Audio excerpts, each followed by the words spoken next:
While I was in high school, I remember my mother would always pick us up after class.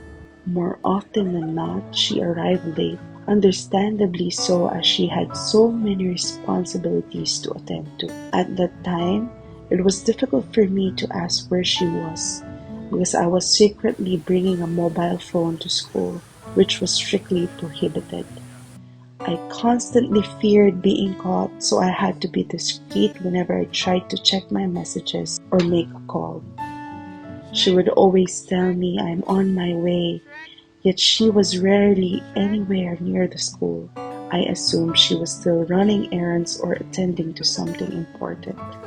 There were moments when I had to wait for hours before she arrived. My patience was stretched thin as I held on to her words, hoping she would arrive any minute. But the longer I waited, the more frustrated I became.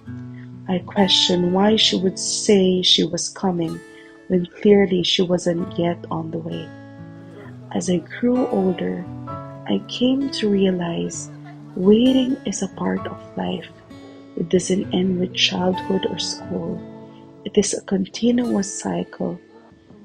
After high school, I waited another 4 years to earn my bachelor's degree, then 3 more years to obtain medical technology license, though I eventually chose a different path. I waited 7 years before marrying my husband Joshua, and yes, he waited for me too. And after receiving what I had waited and prayed for, another season of waiting began. New dreams, new prayers, new promises from the Lord. Waiting molded my character. Looking back, I recognize that during seasons of waiting, I often responded poorly.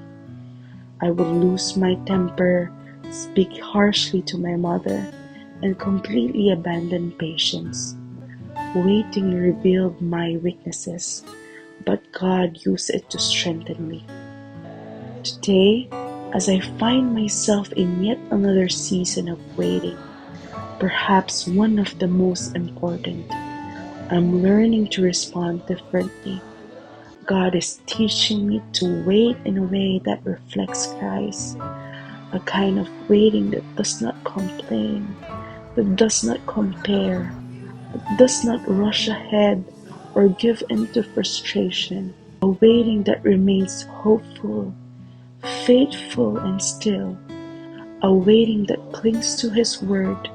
It is coming, it will not delay.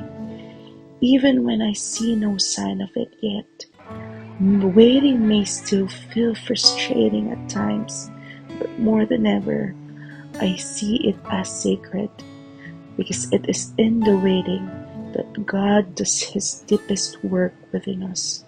It reminded me of this quote: until God opens the next door, praise Him in the hallway. And in the moments of discouragement, I hold on to this promise. But they that wait upon the Lord shall renew their strength.